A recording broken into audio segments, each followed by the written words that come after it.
ದಿನದಿಂದ ದಿನಕ್ಕೆ ಹೃದಯ ಸಂಬಂಧಿ ಕಾಯಿಲೆಗಳಿಂದ ಬಳಲುತ್ತಿರೋರ ಸಂಖ್ಯೆ ಹೆಚ್ಚಳವಾಗ್ತಿದೆ. ಅದರಲ್ಲೂ ಚಳಿಗಾಲದಲ್ಲಿ ವಾಕಿಂಗ್ ಹೋಗೋ ಹೃದ್ರೋಗಿಗಳಿಗೆ ಶಾಕ್ ಆಗಿದೆ. ಮೈ ಕೊರೆಯೋ ಚಳಿಯಲ್ಲಿ ಹೆಲ್ದಿಯಾಗಿರಲು ವಾಕಿಂಗ್ ಹೋಗೋರಿಗೆ ವ್ಯಾಯಾಮಗಳೇ ಕಂಟಕವಾಗಿದೆ. ಸಿಲಿಕಾನ್ ಸಿಟಿಯಲ್ಲಿನ ಚಳಿ ವಾತಾವರಣ ಹೃದಯವನ್ನ ಇನ್ನಷ್ಟು ವೀಕ್ಗೊಳಿಸುತ್ತಿದೆ. ಹಾಗಿದ್ರೆ ಏನೆಲ್ಲ ಸಮಸ್ಯೆಗಳು ಕಂಡುಬರ್ತವೆ ಅನ್ನೋದನ್ನ ನೋಡೋಣ ಬನ್ನಿ. ವಿಂಟರ್ ಆರಂಭವಾದರೆ ಸಿಲಿಕಾನ್ ಸಿಟಿ ಊಟಿಯಂತಾಗಿ ಚಳಿಯಿಂದಾಗಿ ಜನ ನಲುಗಿ ಹೋಗ್ತಾರೆ. ಆದರೂ ಆರೋಗ್ಯ ಸಮಸ್ಯೆ ಇರುವವರಂತೂ ಇನ್ನಷ್ಟು ಸಮಸ್ಯೆಗಳಿಂದ ಬಳಲಿ ಬೆಂಡಾಗ್ತಾರೆ. ಇನ್ನು ಚಳಿಗಾಲದಲ್ಲಿ ಹೃದಯಕ್ಕೆ ಸಂಬಂಧಿಸಿದ ಕಾಯಿಲೆಗಳು ಹೆಚ್ಚಾಗುವ ಸಾಧ್ಯತೆ ಇದೆ.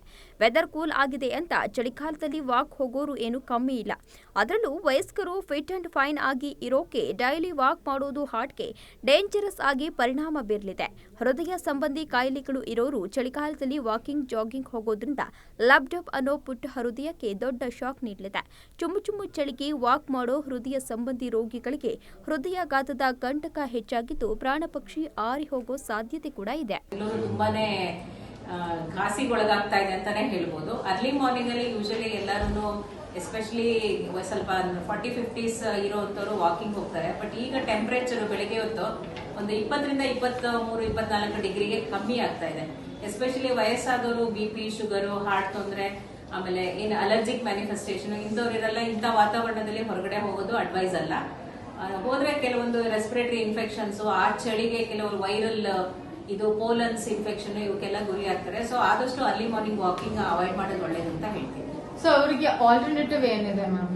ಮನೆ ಸುತ್ತಮುತ್ತ ವಾತಾವರಣದಲ್ಲಿ ಅಥವಾ ಮಳೆ ಬಿಟ್ಟಾಗ ಸ್ವಲ್ಪ ಸೂರ್ಯಕಿರಣ ಇವತ್ತು ಸ್ವಲ್ಪ ನೋಡಿದಾಗ ಸ್ವಲ್ಪ ಸಣ್ಣ ಹೊರಗಡೆ ಬರ್ತಾ ಇದೆ. ಹೌದು, ಹೃದಯ ಸಂಬಂಧಿ ರೋಗವಿರುವ ರೋಗಿಗಳು ಏಕಾಏಕಿ ಚಳಿಯಲ್ಲಿ ಓಡಾಟ ನಡೆಸೋದ್ರಿಂದ ಹಾರ್ಟ್ ಅಟ್ಯಾಕ್ ಆಗೋ ಸಾಧ್ಯತೆ ಹೆಚ್ಚಾಗಿದೆ. ಚಳಿಯ ತೀವ್ರತೆಗೆ ವಾಕಿಂಗ್ನಿಂದ ಎದೆಬಡಿತದಲ್ಲಿ ಹೆಚ್ಚಳವಾಗಿ ರಕ್ತ ಸಂಚಲನ ವ್ಯತ್ಯಯದಿಂದ ಹಾರ್ಟ್ ಅಟ್ಯಾಕ್ ಸಾಧ್ಯತೆ ಹೆಚ್ಚಾಗಿದೆ.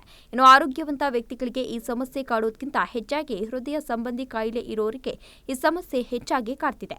ಹೀಗಾಗಿ ಅತಿಯಾದ ಚಳಿಯಲ್ಲಿ ಹೃದ್ರೋಗಿಗಳು ವಾಕಿಂಗ್ ಜಾಗಿಂಗ್ ಜಾಗರೂಕರಾಗಿ ಮಾಡಲು ಹಾಗೂ 45 ವರ್ಷ ಮೇಲ್ಪಟ್ಟವರು ಚಳಿಗಾಲದಲ್ಲಿ ಆದಷ್ಟು ವಾಕಿಂಗ್ಗೆ ಬ್ರೇಕ್ ಹಾಕುವುದರ ಜೊತೆಗೆ ಆದಷ್ಟು ಹೃದಯಕ್ಕೆ ಒತ್ತಡ ನೀಡದ ವ್ಯಾಯಾಮ ಮನೆಗಳಲ್ಲಿ ಮಾಡುವಂತೆ ವೈದ್ಯರುಗಳು ಸಲಹೆಯನ್ನ ನೀಡುತ್ತಿದ್ದಾರೆ. ಫುಡ್ ಹ್ಯಾಬಿಟ್ಸ್ ಕಂಟ್ರೋಲ್ ಮಾಡಿದ್ರೆ ಏನಾದ್ರು ಇಲ್ಲ, ಫುಡ್ ಹ್ಯಾಬಿಟ್ಸ್ ವಾತಾವರಣದಕ್ಕೂ ವಾತಾವರಣ ಬೆಚ್ಚಗೆ ಇಟ್ಕೋಬೇಕು, ಬಿಸಿ ನೀರು ಕುಡಿಬೇಕು, ಕಾದಾರಿಸಿದ ನೀರು ಕುಡಿಬೇಕು.